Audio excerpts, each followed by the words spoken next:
जय श्री कृष्णा, राधे राधे। भगवान भोलेनाथ, भगवान श्री कृष्ण, माता लक्ष्मी, भगवान विष्णु का आशीर्वाद आप पर और आपके परिवार पर सदैव बना रहे। आज की वीडियो में हम सुनेंगे कार्तिक अध्याय 9। इससे पहले 8वां अध्याय हमने पढ़ लिया है। 8वें अध्याय यदि आपने अभी तक नहीं सुने हैं तो अवश्य ही सुन ले। कार्तिक अध्याय शुरू करने से पहले कार्तिक माह की एक कथा अवश्य ही पढ़नी चाहिए और सुननी चाहिए। तो पहले हम कार्तिक माह की एक प्रचलित कथा सुनेंगे, उसके बाद हम कथा अध्याय 9 सुनेंगे, बाद में तुलसी चालीसा का पाठ करेंगे। आइए वीडियो शुरुआत करते हैं। मैं आशा करती हूँ आपको यह कहानी बहुत ही पसंद आएगी। कहानी यदि आपको थोड़ी सी भी पसंद आए तो वीडियो को लाइक ज़रूर करें। सनातन धर्म में कथाओं का काफ़ी महत्व है। अलग अलग धार्मिक अवसर पर अलग अलग कथाएं कही जाती हैं, जिसमें पर्व के कारणों से लेकर उसके महत्व व उसमें छिपे संदेशों के बारे में भी बताया जाता है। ऐसी ही एक लोक कथा लप्सी व तप्सी की भी है, जिसे खास तौर पर कार्तिक महीने में पढ़ने, कहने व सुनने का विधान है। कार्तिक स्नान के समय यह कथा अवश्य ही सुननी चाहिए। लप्सी तप्सी की कथा। लप्सी व तप्सी दो भाई थे।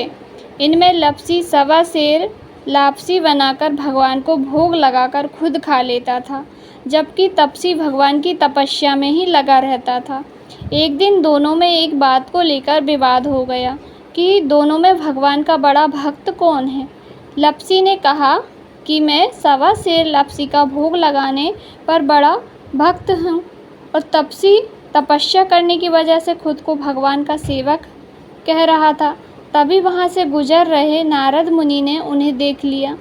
पूछने पर उन्होंने अपने विवाद का कारण उन्हें बता दिया। तब नारद जी ने कहा कि इसका फैसला वे कर देंगे।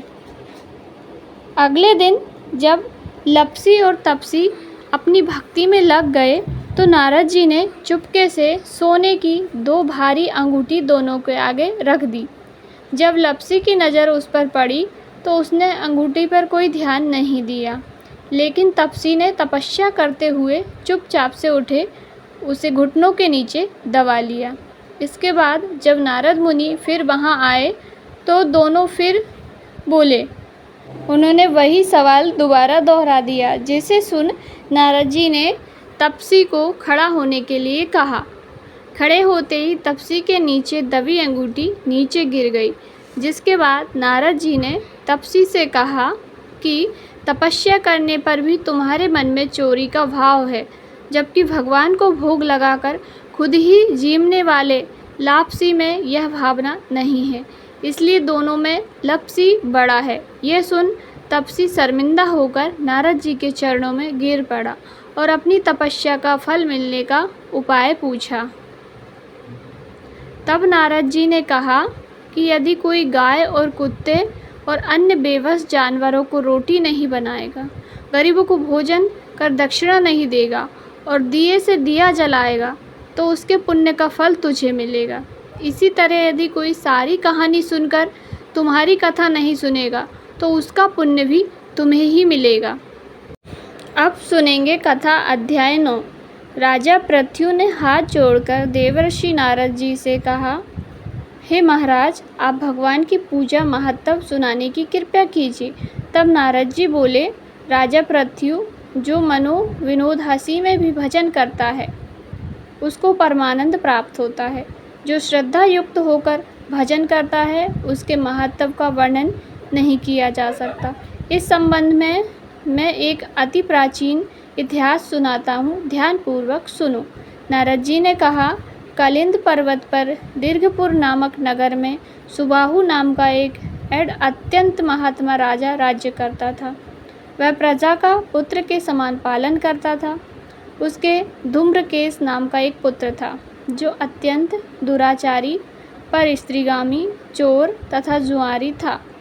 पुत्र के दुरुचरणों को देखकर राजा सुबाहु ने उसे अनेक बार ताड़नाएं दी, परंतु वह किसी प्रकार नहीं माना। एक दिन खेलते हुए उसकी गेंद छोटी रानी के महल में जा गिरी। जब वह गेंद लेने के लिए महल में गया तो उसकी विमाता छोटी रानी उस पर मोहित हो गई और उन दोनों ने कामंद होकर योग विलास किया। जब राजा को इस बात का पता चला तो राजा ने धूम्रकेश को प्राण दंड तो नहीं दिया, परंतु उसे अपने राज्य से बाहर निकाल दिया। अब राजकुमार वन में रहकर प्रतिदिन मांस मंद्रा खाता पीता तथा रात्रि को वेश्याओं के साथ निवास करता। चोरी आदि करके जो भी धन वह प्राप्त करता सब वेश्याओं को दे देता। इस प्रकार अनेक वर्ष व्यतीत हो गए। एक समय वह भटकते भटकते वृंदावन पहुंच गया। वृंदावन में धूम्रकेश ने सत्यव्रत नामक एक परम विष्णु भक्त को देखा, जो अपना घर बार छोड़कर कार्तिक मास में वृंदावन में रहकर भगवान का पूजन करता तथा केवल कंदमूल और फल खाता था। वह भक्त प्रतिदिन भगवान से प्रार्थना करता, हे भगवान, इस दुख रूपी संसार में डूब रहे मुझ दीन की आप रक्षा करें। मैं राधा जी सहित आपको बारंबार नमस्कार करता हूँ। प्रेम मग्न होकर वह कभी कभी रोने लगता, कभी गाने लगता, कभी नाचने लगता था। धूम्रकेश ने जब भक्त की ये क्रियाएं देखी तो रात्रि को वेश्या के घर आकर मिट्टी की एक मूर्ति बनाकर वैसे ही सब कृत किए और अंत में स्तुति आदि करके वेश्या के घर में ही सो गया। देवयोग से राजा के दूत भी उसी समय वहां आ गए और उनके हाथ से धूम्रकेश मारा गया। यमदूत उसको महापापी समझकर मारते हुए पकड़कर यमराज के पास ले गए। धूम्रकेश को देखते ही यमराज अपने सिंहासन से खड़े हो गए और पद्म अर्घ्य आदि देकर उसका सत्कार किया। फिर अपने दूतों को फटकारते हुए कहा, तुमको धिक्कार है। जब हमने यह आज्ञा दी हुई है कि विष्णु भक्तों को यहाँ पर मत लाओ, फिर धूम्रकेश को यहाँ पर क्यों लाए? उसने कार्तिक मास का व्रत वृंदावन धाम में चाहे हास्य ही में किया है, फिर भी वह बैकुंठ जाने का अधिकारी है। बैकुंठ में भेजने के पूर्व यमराज ने धूम्रकेतु को अपने निकट बैठाकर कहा, भगवान की भक्ति 9 प्रकार की होती है। उनकी कथा सुनने से राजा परीक्षित, कीर्तन से सुखदेव, स्मरण से प्रहलाद, पाद सेवा से लक्ष्मी, पूजा से पृथ्वी, वंदना से अक्रूर, दास्य भाव से अर्जुन तथा आत्मनिवेदन से राजा बलि जिस प्रकार परम पद को प्राप्त हुए, उसी प्रकार चाहे हास्य से ही तुम्हें भगवान की पूजा हास्य से ही की हो, पर पूजा को की है, मगर फिर भी तुम स्वर्ण के अधिकारी हो। यद्यपि अपने जीवन में किए गए पापों और दुष्कर्मों के कारण तुम घोर नरक के अधिकारी थे, परंतु क्योंकि तुमने कार्तिक मास में भगवान की पूजा की है, अतः अब निश्चय ही तुम्हें बैकुंठ प्राप्त होगा। कार्तिक मास में की गई भगवान की पूजा निरर्थक नहीं जाती है। जहाँ पर भगवान शालिग्राम है, वहीं पर गंडकी नदी तथा अन्य तीर्थ है। धूम्रकेश को शास्त्रों का कुछ भी नहीं आता था, कुछ भी ज्ञान नहीं था, अतः उसने हाथ जोड़कर यमराज से पूछा, हे स्वामी, भगवान सब नदियों को छोड़कर गंडकी को कैसे प्राप्त हुए? कृपया करके मुझे बतलाएं। यमराज ने कहा, किसी समय वेदशिरा नामक ऋषि सब लोगों के हित की कामना से गंगा जी के तट पर तपस्या कर रहे थे। उनके इस घोर तप से भयभीत होकर इंद्र ने ऋषि की तपस्या भंग करने के लिए मंजू घोषा नाम की अप्सरा को भेजा। मंजू घोषा उस रमणीक स्थान में क्रीड़ा करती हुई अपने रूप और यौवन का प्रदर्शन करके हाव भाव दिखाने लगी। फिर उसी स्थिति में उसने मुनि के चरणों को स्पर्श किया तो उसके रोमांच खड़े हो गए। तत्पश्चात मुनि को अपने वशीभूत जान मंजू घोषा ने अपनी दोनों भुजाएं उनके गले में डाल दी। तब क्रोधित होकर मुनि ने श्राप दिया कि तुम मुझे इस संसार सागर में डालने को उगत हुई हो, इसलिए नदी बन जाओ। मुनि का श्राप सुनकर मंजू घोषा रोने और बिलखने लगी। उसने प्रार्थना करते हुए मुनि से कहा, हे मुनि, मैं श्राप के योग्य नहीं हूँ, आप मुझे क्षमा करें। उसकी प्रार्थना से द्रवित होकर मुनि ने कहा कि जिस समय भगवान विष्णु वृंदा के श्रापवश शिला रूप में होकर आएंगे, तब तुम गंडकी में स्थिति होंगे, तब तुम भगवान को धारण करने वाली होगी। इस प्रकार मेरे द्वारा दिया गया यह श्राप तुम्हारे लिए वरदान से भी अधिक श्रेष्ठ सिद्ध होगा। अतः अंत में यमराज ने कहा, हे राजकुमार, अब तुम विष्णु लोक को जाओ। तब धूम्रकेश सुंदर विमान में बैठकर वैकुंठ लोक को चला गया और उसे वहाँ हरिचरणों में स्थान मिल गया। यह सब धूम्रकेश द्वारा कार्तिक मास में मात्र एक दिन पूजा करने का परिणाम था। यह कहकर नारद जी ने अपनी वाणी को विराम दिया। आगे की कथा अध्याय अब कल सुनेंगे। आज की कथा यहीं पे पूरी होती है। अब सुनेंगे तुलसी चालीसा, उसके बाद तुलसी मैया की आरती कर। नमो नमो तुलसी महारानी, महिमा अमित न जाए बखानी। दियो विष्णु तुमको सन्माना, जग में छायो सुअस महाना। विष्णु प्रिया जय जयति भवानी, तिहु लोक की हो सुख खानी। भगवत पूजा कर जो कोई, बिना तुम्हारे सफल न होई। जिस घर नहीं होए निवासा, उस पर करहि विष्णु नहीं वासा। करे सदा जब नित सुमिरन, तेहि के काज होए सब पूरन। कार्तिक मास महत्व तुम्हारा, ताको जानत सब संसारा।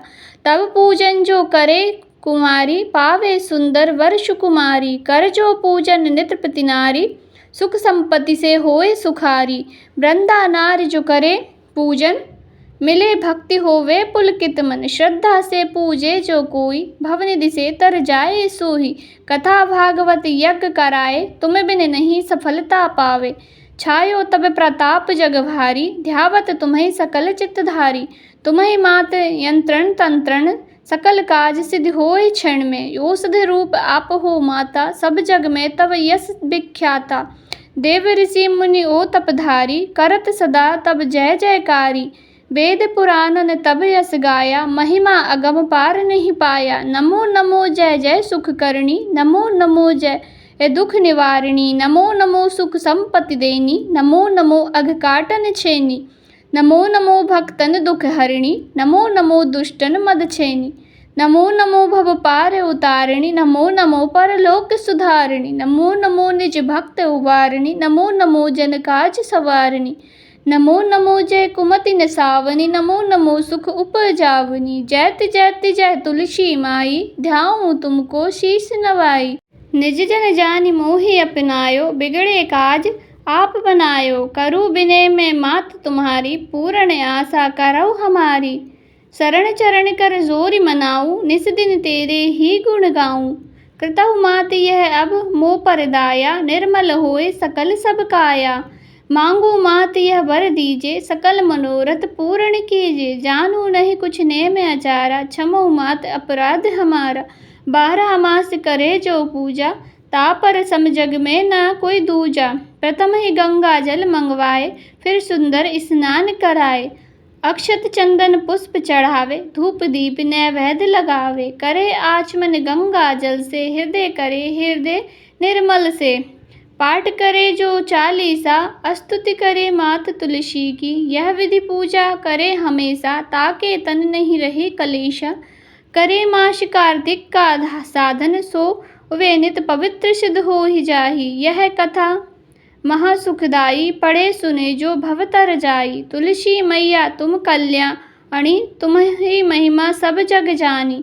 भाव म तुझे माँ नित नित ध्यावे, गा गा कर तुझे रिझावे। यह तुलसी चालीसा पाठ करे जो कोई, गोविंदा फल पावही जो मन इच्छा होई। तीसरी तुलसी चालीसा संपूर्ण सभी प्रेम से बोलिए। ओम नमो भगवते वासुदेवाय। जय तुलसी मैया की जय। हे तुलसी माता, आप सभी पे अपनी कृपा बनाए रखना। जो कथा पढ़े सुने हुंकारा भरे, उसके सभी मनोरथ पूर्ण करना। उसके परिवार पर सदैव आपकी कृपा बनाए रखना। इसी मंगल कामना के साथ अगली वीडियो में मिलते हैं अगले अध्याय के साथ। जब तक के लिए ओम नमो भगवते वासुदेवाय। जय जय तुलसी माता मैया, जय तुलसी माता। सब जग की सुखदाता, सबकी बर माता। जय तुलसी माता। सब योगों से ऊपर सब रोगों से ऊपर रज से रक्ष करके सबकी भवत्राता। जय तुलसी माता। बटु पुत्री है श्यामा शूरबली ग्रामा। ओ मैया शूरबली ग्रामा। विष्णु प्रिया जो नर तुमको सेवे सो नर तर जाता। जय तुलसी माता। हरि के शीस विराजत त्रिभुवन से हो वंदित। मैया त्रिभुवन से हो वंदित। पतित जनों की तारिणी तुम हो विख्याता। जय तुलसी माता। लेकर जन्म विजन में आई दिव्य भवन में। मानव लोक तुम्ही से है सुख संपत्ति पाता। ओ मैया जय तुलसी माता। हरि को तुम अति प्यारी श्याम वर्ण सुकुमारी। प्रेम अजब है उनका तुमसे कैसा नाता। मैया जय तुलसी माता। हमारी विपत हरो तुम कृपा करो माता।